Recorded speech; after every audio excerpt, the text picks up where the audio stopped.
Olá, benditos! O povo judeu continuou ignorando os avisos de Yahvé, permanecendo no Egito. Mas o Senhor não deixou de reforçar o aviso. Eles estavam fazendo um grande mal a si mesmos. Vamos ver os detalhes do que Deus falou ao remanescente do seu povo que foi morar em terra estranha.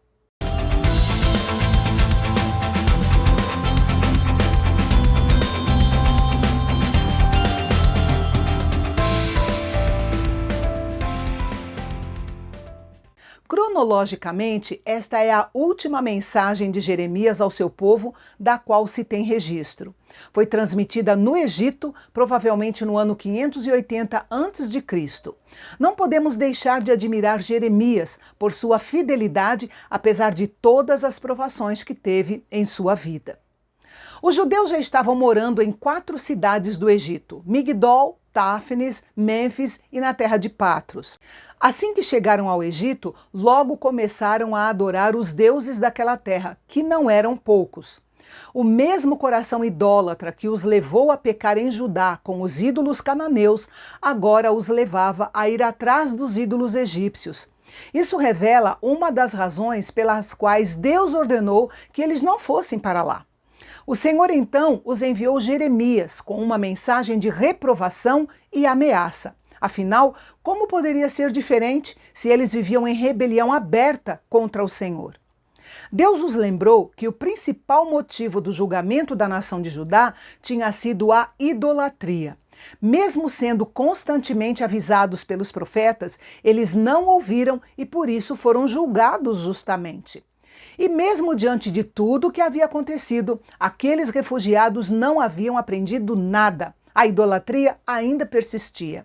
Parecia inacreditável que eles eram tão tolos a ponto de rejeitar a palavra de Deus e se rebelar contra a sua ordem, sendo que a devastação na terra de Judá estava tão recente e tão fresca na sua memória. Era inacreditável também a natureza autodestrutiva do pecado deles, que não era apenas contra Deus, mas contra si mesmos. Deus prometeu que abençoaria e restauraria os exilados da Babilônia, mas para os que foram para o Egito, ele prometeu apenas julgamento, acrescentando que eles se tornariam uma maldição e uma vergonha. Deus prometeu que se colocaria contra aqueles que, por escolha própria, haviam se exilado no Egito, em vez de confiar em Deus na terra prometida.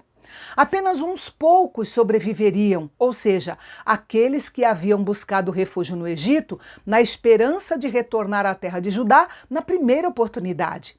Deus puniria os rebeldes, mas permitiria que um remanescente voltasse para Judá, mantendo assim a conexão entre o povo e a terra. Jeremias entregou a mensagem do Senhor a muitos judeus, e foi com tristeza que ele viu que sua mensagem, ou seja, a mensagem de Yahvé, mais uma vez estava sendo rejeitada. Rejeitaram o profeta, rejeitaram a palavra e rejeitaram o Deus que enviou a palavra. Aqueles homens e mulheres foram diretos ao dizer a Jeremias que fariam o que quisessem fazer.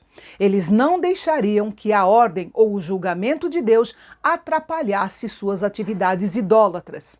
Eles lembraram dos dias antes da queda de Jerusalém e da conquista de Judá, quando eles adoravam a Rainha do Céu e as coisas iam bem.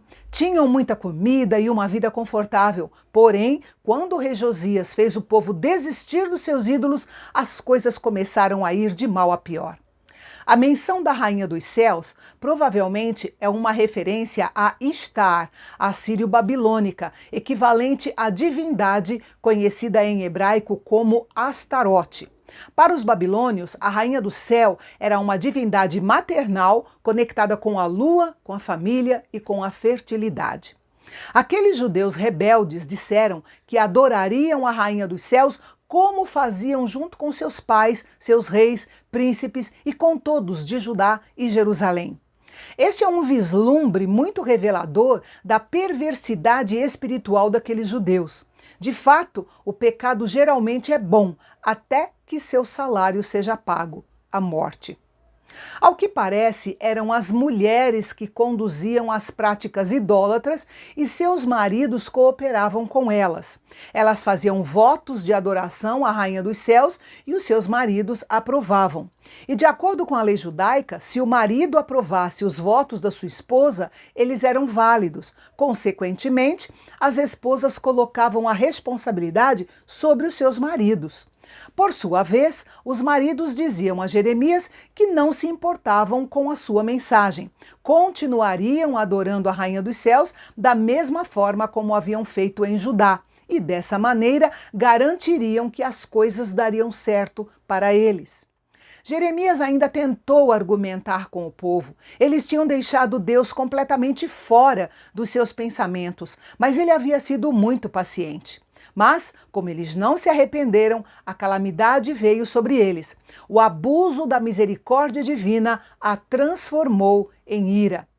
Jeremias tinha visto sua nação declinar de um estado independente relativamente forte ao ponto de quase extinção e pouco fruto parecia ter sido produzido por seu ministério. No entanto, nessas palavras finais, sua fé absoluta no Deus onipotente e sua percepção das verdades fundamentais estão tão claras como sempre. A promessa do povo de continuar adorando a Rainha dos Céus e outros ídolos foi uma declaração que claramente desafiou a Yahvé. Em uma poderosa expressão de ironia e repulsa, Jeremias disse a eles para prosseguir com o cumprimento dos seus votos ímpios. Mas Deus declarou solenemente que havia rejeitado aqueles que o rejeitaram e escolheram ir para o Egito, confiando mais nos ídolos do que nele. Não lhes seria permitido sequer mencionar o nome de Yahvé. A partir de então, Deus os estaria vigiando para mal e não para bem. Essa era uma promessa aterrorizante, pois que Deus é o melhor amigo, mas também o pior inimigo que alguém pode ter. Ele prometeu que apenas um remanescente escaparia do julgamento que eles enfrentariam no Egito. O restante seria consumido pela espada e pela fome. Os apóstatas no Egito não teriam futuro, mas seus compatriotas que estavam na Babilônia, aceitando sua punição, viveriam na expectativa da liberdade após os 70 anos, como Yahvé havia prometido. Deus disse ainda que Nabucodonosor viria contra o Egito. Vemos que aqui Jeremias deu uma profecia mais específica desse acontecimento. O que aconteceu com Zedequias também aconteceria com o faraó Ofra.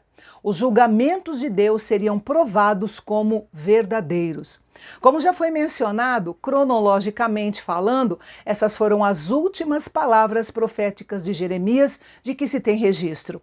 A Bíblia não diz o que aconteceu com o profeta após os eventos deste capítulo, embora haja muitas conjecturas sobre sua morte.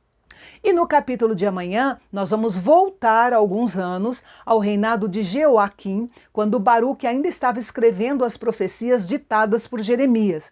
Deus deu ao profeta uma mensagem pessoal para Baruque. O conteúdo dessa mensagem será o assunto de amanhã aqui no canal Bendito. Até lá!